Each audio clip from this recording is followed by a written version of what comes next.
amigos y amigas, dominicanos y dominicanas. De nuevo estamos con ustedes hoy viernes 15 de enero. Vamos a seguir el tema que nos planteamos o que le anunciamos el pasado lunes. Pasado lunes hablamos acerca de los taínos y hoy vamos a hablar de cómo era la sociedad española al momento en que ellos se deciden salir hacia un nuevo rumbo por razones de presión económicas que se estaban dando en Europa. Estos temas son importantes. Nosotros exhortamos a los padres a ponerle mucha atención, porque la Fundación de Militares Constitucionalistas ha tomado varias decisiones. La primera fue, hace unas décadas, luchar por rescatar la memoria de Abril, porque la idea era que se olvidara, que nadie se recordara de que esa revolución existió. ¿Qué hicimos nosotros? Bueno, que como no querían que existiera, nosotros la hicimos renacer a través de una serie de visitas como ofrendas florales a los distintos lugares heroicos, invitando a los compañeros, invitando a la población, y el pueblo se recordó de la importancia de la Constitución de la República. El resultado fue que el pasado julio, en el julio antepasado, en el 2019, se produjo una situación en el país donde hubo que apelar al respeto a la Constitución. Pero estaba tan fresco el trabajo de muchos años que el pueblo pudo acudir a ese llamado. También el problema de la corrupción. Hace unos 15 años, en las encuestas no se evidenciaba que la gente rechazaba la corrupción. Y comenzamos a hacer la denuncia porque realmente la Revolución de Abril fue causada por la corrupción, entre otras cosas, porque se quiso reponer el gobierno de Juan Bosch y se quiso reponer la Constitución, pero era que la Constitución y el gobierno de Juan Bosch eran la parte de un gobierno honesto que el pueblo necesitaba para emprender el vuelo hacia el desarrollo. Bueno, logramos. Del 2005 a la fecha, el pueblo ha centrado su atención básicamente en el problema de la corrupción, y eso permite que hoy también se estén dando los pasos necesarios para castigar la corrupción, porque no podemos seguir así. Como comenzamos la historia, no podíamos continuar toda la vida.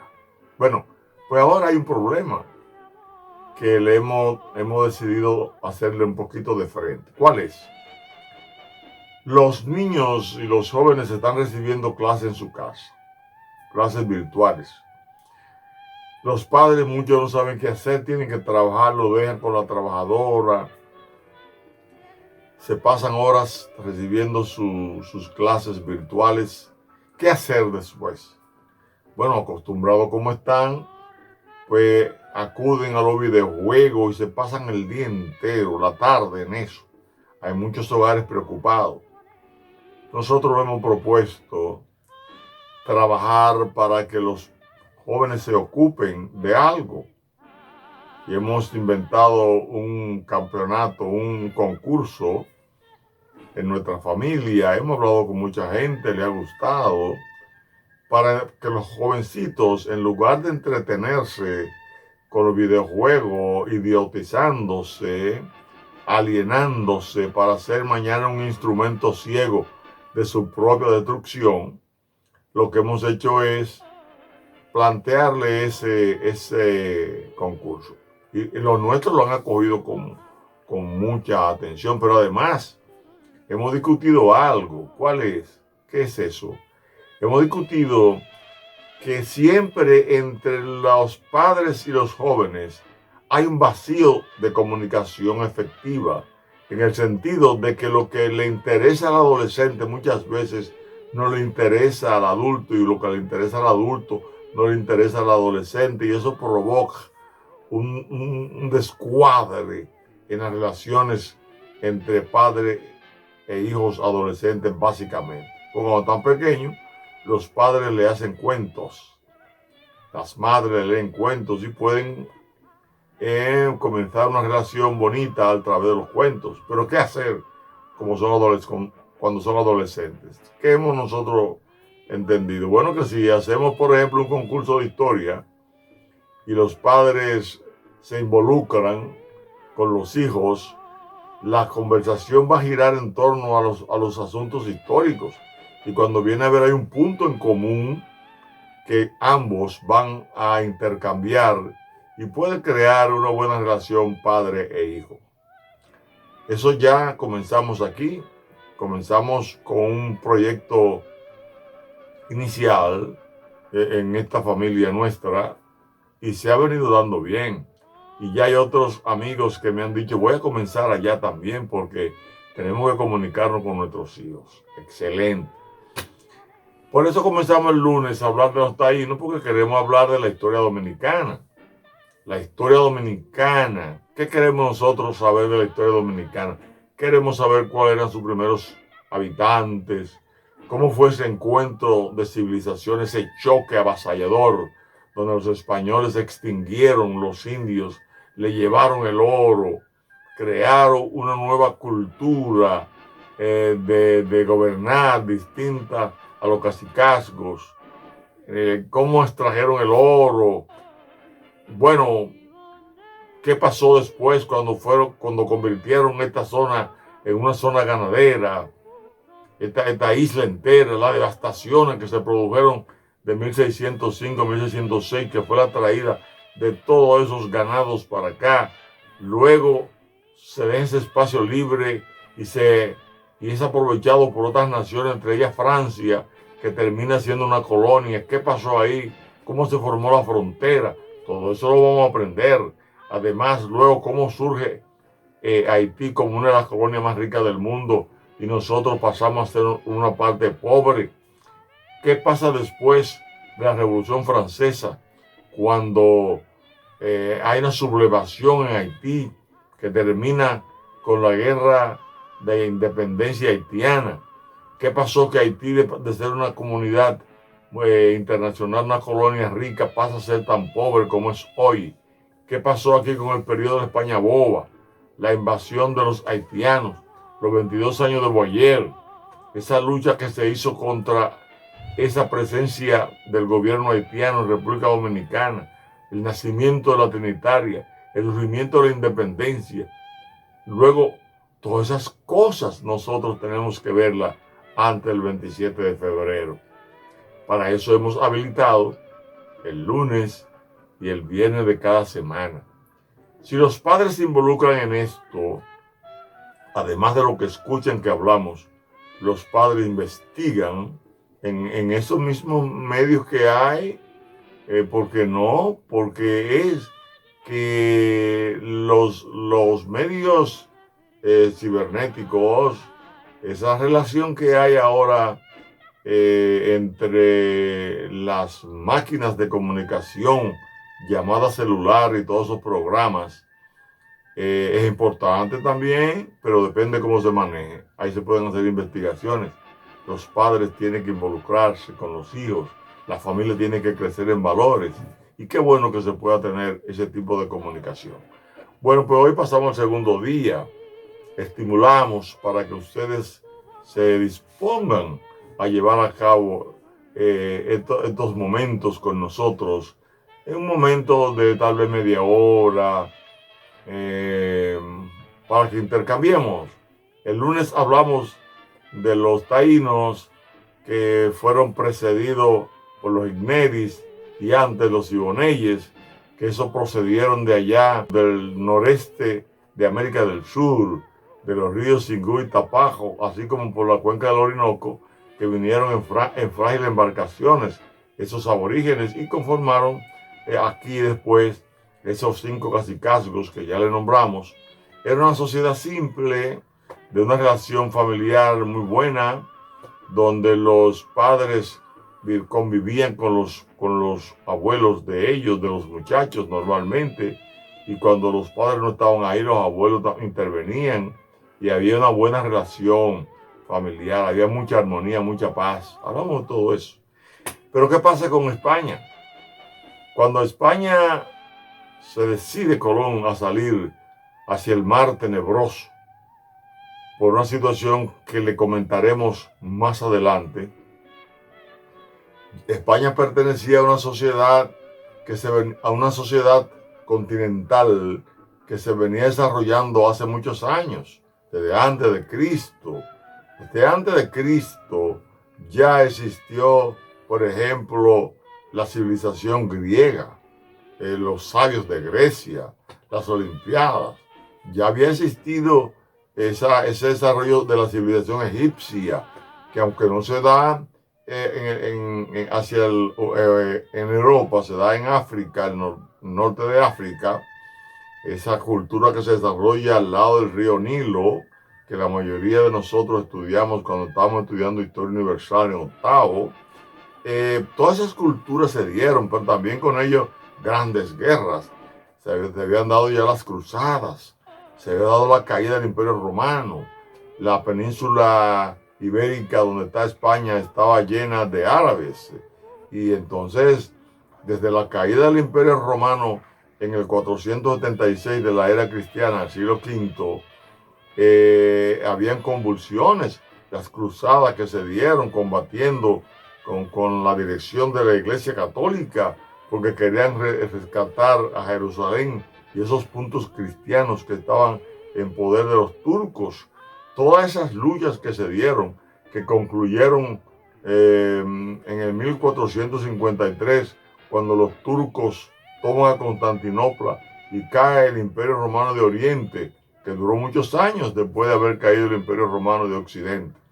¿Qué pasó entonces? Que España se involucra en una guerra de reconquista a partir del siglo VIII para sacar los árabes de la península, impulsado por la fama de aquella guerra religiosa que se dieron. Comenzaron a combatir y resulta que en el año de 1492, cuando se encuentran estas dos civilizaciones, la europea y la indígena de este continente desconocido, ¿qué ocurre cuando eso pasa? Que el grupo que viene de Europa ya viene en embarcaciones que tenían brújulas. Ya se había descubierto la brújula en Occidente, ya se había descubierto la imprenta, ya se había descubierto la pólvora, ya habían armas que lanzaban impulsados por la pólvora, los proyectiles. Era una sociedad completamente avanzada con relación a la nuestra. Entonces es interesante conocer todo esto, porque nosotros queremos presentarle a ustedes en desglose cómo era esa sociedad española que había luchado durante casi 7 siglos, del siglo VIII al siglo XV, siglo XV, donde, como les dije, ya Europa había avanzado bastante. Aunque España estaba atrasada, Europa había pasado ya de la época del feudalismo que se da en la Edad Media, ya estaba en el Renacimiento, ya estaba en la época del precapitalismo, ya se habían formado los burgos, donde sus habitantes le llamaban burgueses, ya habían artesanías y se estaba fabricando cosas que fueron la parte inicial del despegue que se hizo luego hacia el desarrollo industrial en Europa.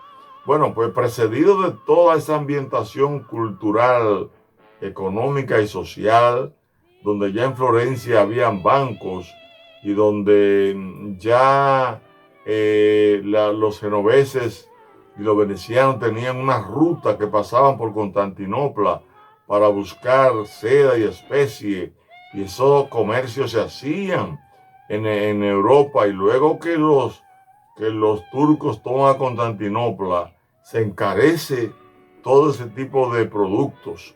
Los productos que ellos traían de allá, del oriente, encarecieron la vida y provocaron, entre otras cosas, que Colón comenzara a proponerle a diferentes reinos el dar la vuelta por el mar tenebroso, como le decía, que era ese mar que estaba en la parte occidental de Europa, en lo que hoy es el Atlántico. ¿Por qué? Porque ellos entendían que si no se podía ir a la India y la China por las rutas anteriores, si se daba la vuelta al globo, podían salir allá. Y entonces disminuía los precios de todos esos productos y él estimuló a muchos reinos, hasta que entonces los reyes católicos se decidieron apoyarlo con la ayuda del administrador de la Santa Alianza, un judío llamado Luis de Santángel. Esa historia, a partir de ese momento, se la vamos a contar el próximo lunes. Lo de hoy es una motivación para que sigamos viendo la composición o podamos ver la composición social, económica e institucional que había en España a la hora de Colón salir hacia ese espacio que ellos creían por el cual podían llegar a través del océano al oriente, dado el hecho de que la Tierra era redonda. Ya esa teoría se había planteado y aceptado, si se quiere, se discutía, pero estaba aceptada por la mayoría de los científicos. Entonces, vamos a ver el lunes cómo era esa composición de España que vino aquí a la isla de Santo Domingo y que ha generado una serie de hechos históricos que todavía se recrea en nosotros, aquella costumbre de poder que había y donde la gente se ha deshumanizado y donde la gente vive vanidades, egoísmo, y eso se ve en las instituciones y en las personas que representan las instituciones, casi en la mayoría. Es una herencia. Los pueblos hoy son una herencia del ayer. Entonces hay que revisar las causas de por qué los pueblos son como son. ¿Por qué nosotros en este país tenemos diferencias muy grandes entre el empresariado entre sí, entre los políticos, los empresarios, los militares? Una vez se unifican, pero en contra de la población. La población nunca se puede unir. ¿Qué pasa? Que estamos todos tan dispersos, como si trabajáramos para destruirnos y no para unirnos. ¿Cómo lograr que ese humanismo crezca de nuevo en la sociedad actual? Bueno, para eso hay que revisar lo que ha ocurrido. Y nosotros creemos que sí. Que así como una vez pensamos en el rescate de la memoria de Abril y logramos grandes cosas, y así como también hablamos de hacer renacer la idea contra la corrupción también conjuntamente con otros grupos, también se puede lograr que haya un renacimiento del pensamiento de nosotros que nos incline a la unidad en base a principios y valores, que nos incline a aceptar los mandatos de las normas constitucionales y legales, porque no puede vivir ningún pueblo del mundo sin regla, básicamente sin orden. El trabajo es ser más humano, el trabajo es que nosotros podamos ser una idea de que hay que trabajar por el bien común. La idea sería desarrollar el espíritu de solidaridad. Entonces hay que ver cómo no se practicaba eso antes, cómo se rompieron esas posibilidades para nosotros aterrizar. Siempre le voy a recordar que las causas de los males hay que buscarlas para encontrar una solución más favorable, que generalmente no es la confrontación ni la destrucción, sino la salvación de los pueblos. Así que hasta el próximo lunes, donde vamos a hablar exactamente de la composición social española y de la confrontación que hubo aquí para avanzar de manera tal que el próximo viernes podamos saber cómo extinguieron los indios y cómo surge aquí la producción de la caña de azúcar como sustituto de la explotación del oro. Vamos a pedirle que nos acompañe el próximo lunes, recordándole que la patria es para todos, que la patria debe de ser por siempre, pero siempre tenemos que estar pendientes a la patria. Hasta el próximo lunes.